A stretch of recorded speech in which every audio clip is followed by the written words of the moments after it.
नमस्कार। प्रधानमंत्री मोदी एक बार फिर से देश के नाम संबोधन देने वाले हैं और फिलहाल आपको बताएं देश पर इसको लेकर चर्चा है क्योंकि शाम 5 बजे प्रधानमंत्री क्या बोलेंगे अभी पूरा देश ये जानना चाहता है। आपके साथ मैं हूं अर्पिता आर्या और हम आज इसी मुद्दे पर बात करेंगे कि आखिरकार प्रधानमंत्री आज किस मुद्दे पर बोलने वाले हैं। क्या वो कल से लागू होने वाले जीएसटी के नए दरों पर कुछ कहेंगे या फिर किसी नए विषय पर बयान आएगा। आज तक पर हम लगातार प्रधानमंत्री मोदी के संबोधन पर सबसे बड़ी कवरेज कर रहे हैं। हमारे साथ विश्लेषकों का सबसे बड़ा पैनल होगा, लेकिन उससे पहले देखिए ये रिपोर्ट। श्री राम का मंदिर हमारी संस्कृति का आधुनिक प्रतीक बनेगा। आतंक का हर संगठन जान चुका है कि हमारी बहनों बेटियों के माथे से सिंदूर हटाने का अंजाम क्या होता है। जम्मू कश्मीर और लद्दाख में एक नए युग की शुरुआत है। अब देश के सभी नागरिकों के हक भी समान है और दायित्व भी समान है। 8 नवंबर 2016 की रात्रि को 12 बजे से वर्तमान में जारी 500 रुपए और 1000 रुपए के करेंसी नोट लीगल टेंडर नहीं रहेंगे, यानी ये मुद्राएं कानूनन अमान्य होगी।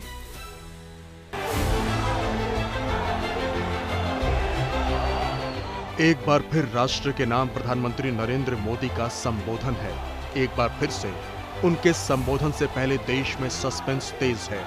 एक बार फिर से हर गली चौराहे नुक्कड़ पर चर्चाएं तेज है कि पीएम मोदी आखिर क्या बोलने वाले हैं। जब से प्रधानमंत्री के संबोधन की जानकारी सामने आई है, हर किसी को शाम 5 बजे का इंतजार है। हर कोई ये जानना चाहता है कि आखिर क्या बोलने वाले हैं पीएम मोदी। हालांकि 22 सितंबर यानी कल से देश में जीएसटी की नई दरें लागू हो रही हैं और कयास यही लगाए जा रहे हैं कि पीएम मोदी जीएसटी में बदलाव से देश के लोगों को मिलने वाले फायदे पर बात कर सकते हैं। बीजेपी के नेता रह चुके और अब लद्दाख के उपराज्यपाल कविंद्र गुप्ता ने भरोसा जताया है कि पीएम मोदी देश और लोगों की बेहतरी के लिए कोई बड़ा ऐलान कर सकते हैं। देखिए, प्रधानमंत्री अक्सर समय समय पर देश को संबोधित करते हैं। मुझे पूरा विश्वास है कि देश की बेहतरी के लिए, जनता की सेवा के लिए वो जो भी बेहतर कर पाए, आज उनका इसी प्रकार की घोषणा होगी। वैसे कई बार प्रधानमंत्री मोदी ने अपने संबोधनों में तमाम अटकलबाजियों को चकमा देते हुए चौंकाया भी है। उधर कांग्रेस ने पीएम मोदी के संबोधन को लेकर अपनी कयासबाजियों का पिटारा खोल दिया है। कांग्रेस सांसद जयराम रमेश ने पोस्ट में लिखा है, क्या प्रधानमंत्री मोदी अमेरिका से बिगड़ते रिश्तों पर कुछ बोलेंगे? क्या पीएम H-1B वीजा नियमों में बदलाव से लाखों भारतीयों पर पड़ने वाले असर को लेकर कुछ कहेंगे? या फिर पीएम मोदी जीएसटी की नई दरों पर पुरानी जानकारी ही देंगे? बस कुछ देर का और इंतजार बाकी है जब पीएम मोदी टीवी पर 18वीं बार राष्ट्र के नाम अपना संबोधन देंगे।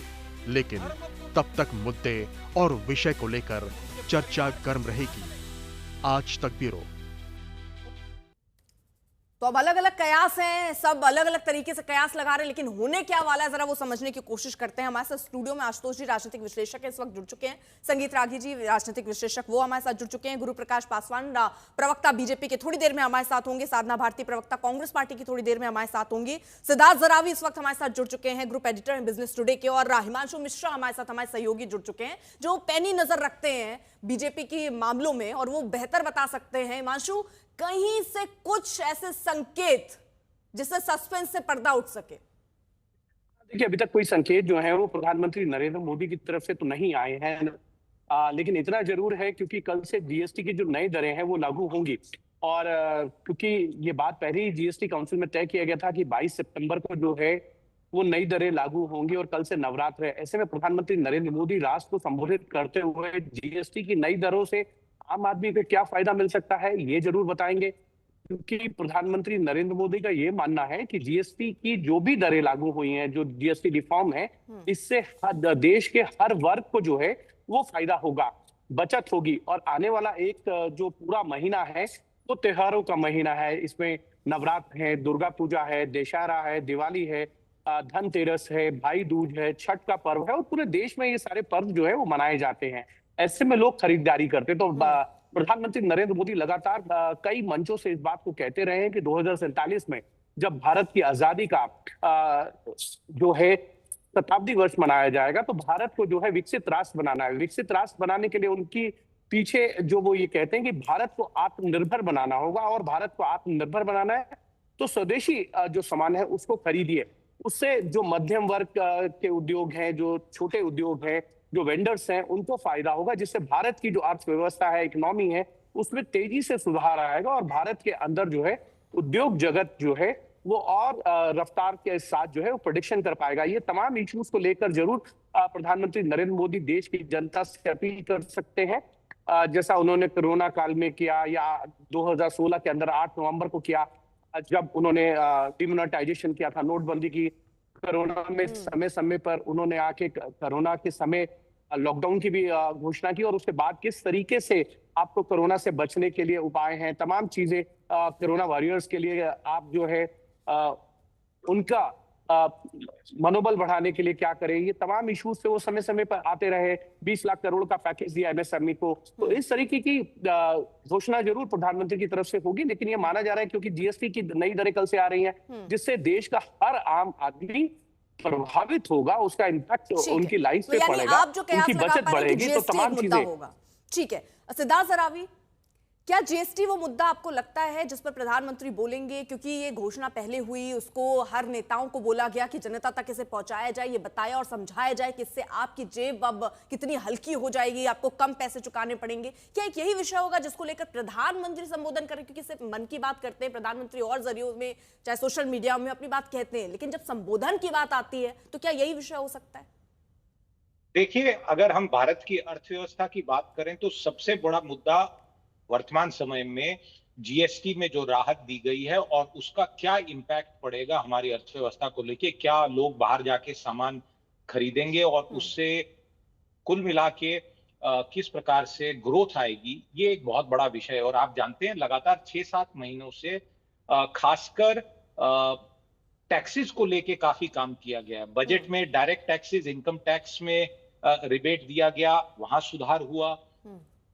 तब से और अब के बीच में जो ब्याज की दरें हैं उनको भी घटाया गया है, और अब जो रोजमर्रा के सामान है खासकर, और आप जीएसटी के जो रिफॉर्म हुए हैं अगर उसको हम एक बारी फिर से याद करें तो ज्यादा मिडिल क्लास और एक उससे नीचे वर्ग के लिए रोजमर्रा के जो सामान हैं उनकी जो इंटरेस्ट, जो टैक्स रेट्स हैं उनको कम किया गया है। तो ये सबसे बड़ा मुद्दा है। दूसरा जो बड़ा मुद्दा एक प्रकार से वैश्विक संकट जो डोनाल्ड ट्रंप ने पूरी दुनिया की अर्थव्यवस्था पे ट्रेड को लेके लाया है, और उसमें भारत के साथ जो हो रहा है ये हमारे सभी दर्शकों को पता है। क्या प्रधानमंत्री ऐसे मंच से उस विषय पे बातचीत करेंगे? मुझे लगता है कुछ ही समय पे पता लगेगा। ये जरूर मैं मानता हूं कि आज की डेट में कई लोगों के मन में ये सवाल है कि भारत क्या करेगा अमेरिका को लेके, और मुझे लगता है उसका सबसे बड़ा जो जवाब और जो भी नीति तय होगी वो पीयूष गोयल जो हमारे कॉमर्स मिनिस्टर हैं वो अमेरिका में कल से अपनी बैठक शुरू करेंगे, और संभवतः शायद कुछ ना कुछ हो। इसलिए वैसी इंपॉर्टेंट बैठक से पहले प्रधानमंत्री कुछ बोले, मुझे लगता है संभावना कम है। इसलिए जीएसटी पे ही सबसे ज्यादा अटकले, ऐसा मेरा मानना है। हमारे साथ गुरु प्रकाश पासवान जी भी जुड़ चुके हैं बीजेपी की तरफ से पक्ष रखने के लिए। गुरु प्रकाश जी, अब आखिरी उम्मीद के साथ मैं आपके पास आ रही हूँ, कुछ संकेत है क्या आपके पास? नहीं, देखिए, बहुत वरिष्ठ लोग बैठे हैं हरिप्रिया जी आपके पैनल में, आप स्वयं हैं, सिद्धार्थ जी हैं, हिमांशु जी हैं, मैं उनकी बातों को सुन रहा था। सब लोग एंटिसिपेट कर रहे हैं, सब लोग आकलन कर रहे हैं, लेकिन जहाँ तक हम लोग की समझ है और जो बेसिक कॉमन सेंस कहता है कि पर्व त्योहार का समय आ रहा है, हमारा मानना है कि ये इकोनॉमिक हिस्ट्री में शायद सबसे निर्णायक एक निर्णय है। एक बार इतना बड़ा स्लैब, इतनी बड़ी राहत, डिमांड को कैसे बूस्ट करना है, मैन्युफैक्चरिंग को कैसे बूस्ट करना है, डोमेस्टिक कंसर्न्स को भी एड्रेस करना है, इंटरनेशनल पॉलिटिक्स की भी चिंता करना है। तो मुझे लगता है कि सर्वसमावेशी, सर्वस्पर्शी, सर्वव्यापी, सबको छूता हुआ जीएसटी का निर्णय है, और उसी को all of us are looking forward, हम लोग देख रहे हैं कि कोई भी वर्ग छूट ना जाए। और प्रधानमंत्री मोदी जी ने, मैं आपके देख रहा हूं, आपके टिकर पे भी चल रहा है कि पिछले 11 वर्षों में समय समय पर जब जब उन्होंने संबोधन किया है, वो चाहे राम मंदिर का विषय हो, उससे पहले लॉकडाउन का विषय हो, और निरंतर प्रधानमंत्री जी का प्रयास रहता है कि संवाद बना रहे, लोगों से चर्चा बनी रहे। मैं, आप, पैनल में बैठा कोई भी व्यक्ति उनको चिट्ठी लिख सकता है और मन की बात में वो चिट्ठी को पढ़ते भी हैं। तो ये संवाद, ये चर्चा, ये लोकतंत्र की नींव है। All of us looking forward to it, हम सब मतलब वेट कर रहे हैं। प्रकाश जी, आपने देखिए दो चीजों का, अपनी जितनी बातें आपने कही, दो चीजों का जिक्र किया। आपने बिहार का जिक्र कर दिया, और जब आप बिहार का जिक्र करते हैं तो आपने ये कहा कि नवरात्र शुरू हो रहे हैं बिहार, फिर आपने कहा दिवाली बिहार, फिर आपने उसमें जोड़ा कि छठ, जिससे क्लियर हुआ कि अच्छा बिहार की बात, क्योंकि इसको सीधे तौर पर चुनावों से जोड़कर देख लेते हैं। आपने अंतर्राष्ट्रीय मुद्दों पर कहा कि यहां पर बातचीत हो सकती है, तो ऐसे में कांग्रेस ने तो पहले ही पूछ लिया कि अमेरिका से जो रिश्ते, बढ़ते हुए रिश्ते हैं, जो तनाव की स्थिति है, क्या उस पर बोलेंगे प्रधानमंत्री? H1B वीजा नियमों में बदलाव से जो लाखों भारतीयों को नुकसान हो रहा है, उस पर असर पड़ेगा, क्या उसको लेकर बोलेंगे? तो अंतर्राष्ट्रीय मुद्दों, क्या इन मुद्दों को छुएंगे प्रधानमंत्री? नहीं, देखिए अर्पिता जी, बहुत अच्छा सवाल है। और 3 करोड़ से अधिक, अगर मैं गलत नहीं बोल रहा हूं, तो 3 करोड़ से अधिक प्रवासी भारतीय हैं जो दुनिया के विभिन्न देशों में रहते हैं। और प्रवासी भारतीय निश्चित रूप से हमारे लिए एक प्रमुख प्रायोरिटी है, हमारी प्रमुख चिंता का केंद्र है। और 11 वर्षों में वो, चाहे मुझे लगता है कि आप अमेरिका का मैडिसन स्क्वायर का कार्यक्रम हो, लंदन का वेम्बली का कार्यक्रम हो, मेलबर्न का कार्यक्रम हो, सिडनी का कार्यक्रम हो, वहाँ के भी लोग कहते हैं कि भाई हमारे कार्यक्रमों में इतनी भीड़ नहीं जुटती है जितने प्रधानमंत्री मोदी के कार्यक्रमों में भीड़ जुटती है।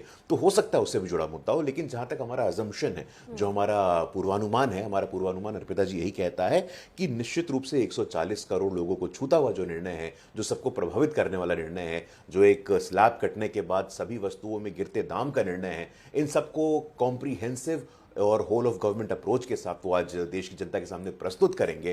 और एक सकारात्मक उत्साह और ऊर्जा के साथ हम सब इंतजार कर रहे हैं अगले आधे घंटे का, जब प्रधानमंत्री जी देश को ठीक है। देखिए, कुछ ही पलों का अब इंतजार है। 5 बजने वाले 4:15 लगभग अब वक्त हो चुका है, और प्रधानमंत्री 5 बजे यहां संबोधित करेंगे। क्या कहते हैं, ये सब कयास पे ही टिका हुआ है। लेकिन साधना भारती जी, हाई लोगों का सस्पेंस होता जा रहा है, जैसे जैसे समय करीब आ रहा है, सबको लग रहा है ऐसा क्या है जो प्रधानमंत्री बोलेंगे। कांग्रेस पार्टी क्या सोच रही है?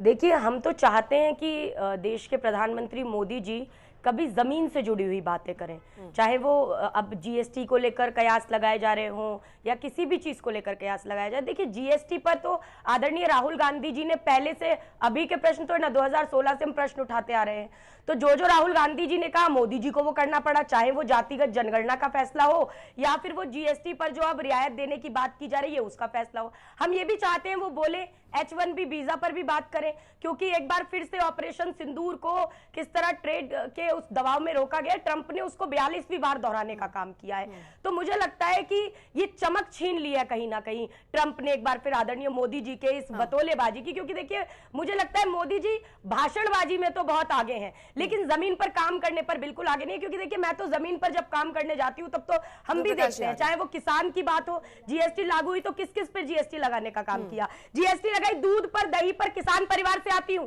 खाद पर जीएसटी लगा दी गई, कृषि उपकरणों पर जीएसटी लगा दी गई, बीमा पर जीएसटी लगा दी गई। अरे गब्बर सिंह टैक्स ऐसे लाद दिया गया गरीबों पर, मजदूरों पर, और महंगाई चरम सीमा पर, और उसके बाद बेरोजगारी चरम सीमा पर, रोजगार है नहीं, 2 करोड़ रोजगार। अब देखिए मोदी जी क्या बोलेंगे क्या नहीं बोलेंगे मुझे ये नहीं पता, लेकिन इतना जरूर पता है जो भी वो अगर वादे करेंगे, क्योंकि चुनाव आ रहा है तो बातें तो जरूर बनाएंगे, बातें बनाने का काम तो मोदी जी का है, लेकिन मुझे लगता है जो भी वादे करेंगे उनको पूरा करने का काम नहीं करेंगे।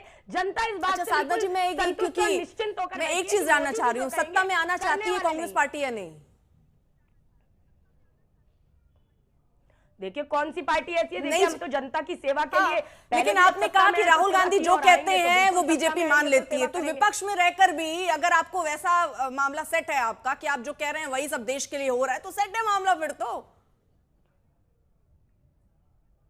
देखिए, मामला सेट नहीं है, ये जनता है ना जो राहुल गांधी जी के साथ भरकर एक हुंकार ले रही है कि वोट चोर गद्दी छोड़, उसका दबाव मोदी जी पर है। जो हुंकार बिहार की जनता ने भरी, जो आज देश की जनता भर रही है कि वोट चोरों को गद्दी छोड़नी पड़ेगी। ठीक है गुरु प्रकाश जी, छोटा सा एक रिएक्शन।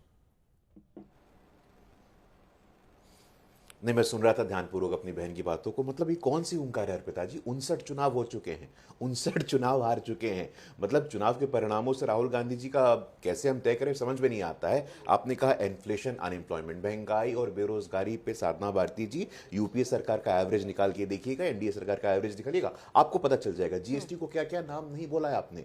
जीएसटी का आप श्रेय लेना चाहती है, आप स्वतंत्र है, आप श्रेय लीजिए। जातिगत जनगणना का श्रेय लेना चाहती है, आप स्वतंत्र है, आप श्रेय लीजिए। लेकिन इस प्रकार की बतौलेबाजी की बात आप करना, आप बतौलेबाजी क्या होती है हमने कल देखा है। तेजस्वी यादव की मौजूदगी में, तेजस्वी यादव के मंच पे स्वर्गीय माताजी प्रधानमंत्री जी की मोदी जी के लिए किस प्रकार के शब्दों का उपयोग हुआ है। एक वंचित वर्ग से आने वाले प्रधानमंत्री के स्वर्गीय दिवंगत माता जी के लिए इस प्रकार के शब्दों का उपयोग होता है। ये बतौलेबाजी होती है और ये बतौलेबाजी आप करते हैं। आपके कार्यक्रम में मंच में होता है, आपके झंडे लहरा रहे हो। प्रधानमंत्री नरेंद्र मोदी आज शाम 5 बजे क्या बोलेंगे, उस संकेतों पर बात। लेकिन वही बात है, जब अगर दो प्रवक्ता किसी पार्टी के हो जाते हैं तो मामला कहीं से घुसकर कहीं भी पहुंच जाता है। ठीक है साधना जी, आ रही हूं मैं जल्दी से। एक रिएक्शन आशुतोष जी और संगीत राठी जी का भी ले लेती हूँ। आशुतोष जी, क्या देख रहे हैं आप शाम 5 बजे? क्योंकि अगर हम पिछला इतिहास उठा के अभी देखें, 5 अगस्त 2020 अयोध्या का राम मंदिर, 8 अगस्त को अनुच्छेद 370, 19 मार्च कोरोना संकट, 8 नवंबर 2016 नोटबंदी। तो अगर पीछे उठा के देखते हैं तो बड़े बड़े फैसले हैं। क्या उतने ही बड़े फैसलों का आज आप दिन देखते हैं? देखिए, प्रधानमंत्री जी 11 साल से ज़्यादा देश के प्राइम मिनिस्टर रहे हैं, तो जाहिर सी बात है 5-6 बार से ज़्यादा तो उन्होंने किया नहीं राष्ट्र के नाम संबोधन। तो कोई बड़ी बात होगी तभी। मैं किसी तरीके के उसमें कयास में नहीं जाऊंगा कि भाई जीएसटी पे कर रहे हैं या फिर किस चीज़ पे कर रहे हैं। लेकिन एक चीज़ जो मुझे समझ में आती है कि देश एक बहुत ही अनप्रेसिडेंटेड क्राइसिस के दौर से गुजर रहा है और इस वक्त देश को बड़े फैसले करने का वक्त है। और वो इसलिए क्योंकि जिस तरीके से विदेश नीति के मसले पे और उस विदेश नीति की वजह से हमारी जो आर्थिक नीति है उसमें कुछ बड़े फैसले करने का वक्त है। अब वो जीएसटी से लेके है या किसी और चीज़ से लेके, बिल्कुल अलग चीज़ होती है। ये वो वक्त होता है जैसे 1971 में, 1991 में या 1996-7 में जब अटल जी ने जब ब्लास्ट किया था, न्यूक्लियर ब्लास्ट किया था। तो ये वो पल थे जब देश को बड़े फैसले करने थे। अब हम उस मकाम पे इस वक्त अंतर्राष्ट्रीय स्तर पर खड़े हुए हैं जहां पर हमें लगता है कि हमें पूरी की पूरी आर्थिक नीति को नए सिरे से उसको सोचने की जरूरत है और नई परिस्थितियों के हिसाब से उसको मोड़ देने की जरूरत। क्या प्रधानमंत्री उस संदर्भ में बात करेंगे? मुझे लगता है कि वो देश को ये भरोसा भी देंगे और आगे के लिए क्या नीतियां हो सकती हैं इस बारे में हिंट भी करेंगे। अब उसमें जीएसटी भी हो सकता है, लेकिन जब प्रधानमंत्री 11 साल में 4-5 छठी बार अगर राष्ट्र का संबोधन कर रहे हैं तो निश्चित तौर पर वो देश को भरोसे में भी लेना चाहेंगे और कुछ नई चीज की तरफ इशारा भी। ठीक है संगीत जी। देखिए, अभी बहुत सारे लोगों ने बहुत सारी बातें की है, लेकिन मुझे लगता है कि वाकई प्रधानमंत्री जो कुछ भी कहने जा रहे हैं देश को संबोधन में, वो कोई नई चीज़ होगी। और जब भी उनको कहना होता है जो चीज़ें जीएसटी पर, कल से भारतीय जनता पार्टी पूरे सांसदों के साथ, विधायकों के साथ जीएसटी पखवाड़ा मनाने जा रही है, जिसमें क्या क्या चीज़ें, क्या क्या लोगों को फ़ायदा हुआ है, उसके बारे में देश को जागरूक करने का काम कर रही है। दूसरी बात जो गुरु प्रकाश जी ने कहा कि कल से जाकर के नवरात्रा शुरू हो रहा है और पूरा ये पर्वों का एक त्योहारों का पखवाड़ा आने वाला है, पूरा महीना ही इनफैक्ट पर्व में चला जाएगा। तो स्वदेशी प्रधानमंत्री के अभी के विमर्श में हमेशा केंद्र में रहा है। हर जगह वो जा रहे हैं। कल गुजरात में भी गए तो उन्होंने स्वदेशी का जिक्र किया। उन्होंने कहा कि हम दूसरी जगह डिपेंडेंस रहते हैं, दूसरे राष्ट्रों पर डिपेंडेंस हमको खत्म करनी पड़ेगी। तो कोई ऐसी बात या तो हो सकता है कि वो अर्थव्यवस्था को मजबूत करने, मुझे लगता है कि टैक्स जो ट्रंप के बाद से जो भारत को जो चैलेंज आया है, भारत के सामने जो चैलेंज आ रहा है, जो टैक्स दरों को लेकर के ट्रेड के अंदर, वो एक संबोधन का विषय हो सकता है। और दूसरा जो है वो स्वदेशी का मुद्दा। ये दो ऐसे कुल मिलाकर अर्थव्यवस्था भारत की कैसे मजबूत हो, आप इसी दिशा में मान रहे हैं संबोधन होगा। लेकिन फिलहाल सबकी नजर इस बात पर है कि प्रधानमंत्री आज आते हैं तो क्या बोलते हैं, और इसी पर हमारी बड़ी कवरेज लगातार आज तक पर चल रही। आप देखते रहिए आज तक, देश का सर्वश्रेष्ठ न्यूज चैनल।